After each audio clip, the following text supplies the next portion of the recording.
షరతులు లేకుండా 2 లక్షల రూపాయల వరకు రుణమాఫీ చేయాలని బీఆర్ఎస్ నాయకులు ఆర్ఎస్ ప్రవీణ్ కుమార్ డిమాండ్ చేశారు. కాంగ్రెస్ ప్రభుత్వం 6 గ్యారంటీలు అమలు చేయకుండా పేపర్ ప్రకటనలకే పరిమితమవుతుందని విమర్శించారు. కాంగ్రెస్ ప్రభుత్వం వచ్చిన తర్వాత జీవో నెంబర్ 29 తీసుకువచ్చి ఎస్సీ, ఎస్టీ, బీసీ నిరుద్యోగులకు అన్యాయం చేసిందన్నారు. మేడిగడ్డ ప్రాజెక్టు కూలిపోయిందని కాంగ్రెస్ ప్రభుత్వం చాలా హడావిడి చేసింది. కానీ ఇప్పుడు మేడిగడ్డ నుండి కలకల్లాడుతుందని తెలిపారు. హెచ్ఓడి పోస్టులు ఏవైతే హెడ్ ఆఫ్ ద డిపార్ట్మెంట్ పోస్టులు ఏవైతే ఉన్నాయో హెచ్ఓడి పోస్టులు అంటే కూడా స్టేట్ క్యాడర్ పోస్టులు చేయాలని కూడా చెప్పి వాళ్ళందరూ కూడా రిక్వెస్ట్ చేస్తున్నారు. ఇప్పుడు 790 పోస్టులు కాదు 3000 పోస్టులు పెట్టాలని కూడా మరి వాళ్ళందరూ కూడా డిమాండ్ చేస్తున్నారు. వాటి గురించి ఏం మాట్లాడలేదు. కేవలం ప్రభుత్వం గ్రూప్ 2, గ్రూప్ 3 వాయిదా వేసి ఏదో పెద్దగా సాధించామని చేతులు తెలుసుకుంటున్నారు. సో మళ్ళీ ఇక్కడ కూడా నిరుద్యోగ సమాజాన్ని జాబ్ క్యాలెండర్ ఇవ్వకుండా మోసం చేశారు.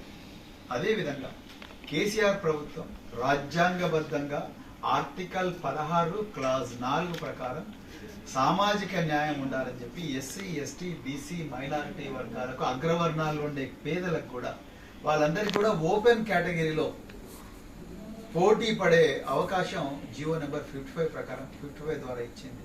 కానీ అలా రేవంత్ రెడ్డి ప్రభుత్వం ఈ ఫిబ్రవరి నెలలో జీవో 55ని రద్దు చేసి జీవో 29 తీసుకొచ్చారు. జీవో 29లో ఓపెన్ కాంపిటీషన్ లో ఎస్సీ, ఎస్టీ, బీసీ, మైనారిటీలు అగ్రవర్ణాలు ఉండే పేదలు వాళ్ళెవ్వరు కూడా కంపీట్ చేయకుండా మరి ప్రివెంట్ చేస్తున్నట్టుగా ఉంది. అందుకొరకే గ్రూప్ 1 ప్రిలిమ్స్ మార్కులు ఇంతవరకు కూడా బయట పెట్టడం లేదు, కట్ ఆఫ్స్ బయట పెట్టడం లేదు. దీన్ని కూడా బయట పెట్టాలని చెప్పేసి తెలంగాణ పబ్లిక్ సర్వీస్ కమిషన్ మేము డిమాండ్ చేస్తున్నాం. ప్రభుత్వం కూడా ఈ జీవో 29 వల్ల వస్తున్న పర్యవసానం ఏదైతుందో ఆ పర్యవసానాన్ని పూర్తిగా స్టడీ చేసి ఇవ్వాల్సిందిగా మేము రిక్వెస్ట్ చేస్తున్నాం.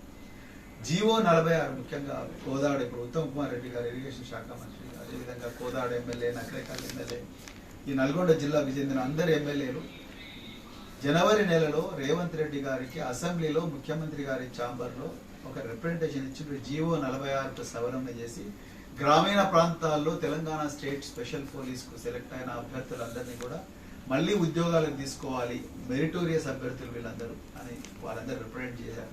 కానీ ఇంతవరకు ఆగస్టు నెల దగ్గరికి వస్తున్నాం మనం. ఈ 7 నెలల్లో ఒక్కరోజు కూడా జీవో 46 మీద ఎవ్వరు కూడా మాట్లాడలేదు. మరి దాని మీద దామోదరం రాజనరసింహ గారి కమిటీ చేసిందన్నారు. ఆ కమిటీ ఎక్కడ పోయిందో ఏందో మరి రేవంత్ రెడ్డి గారికి తెలుసు. మరి దీని మీద కూడా ప్రభుత్వం స్పందించాల్సిన అవసరం ఉందని చెప్పి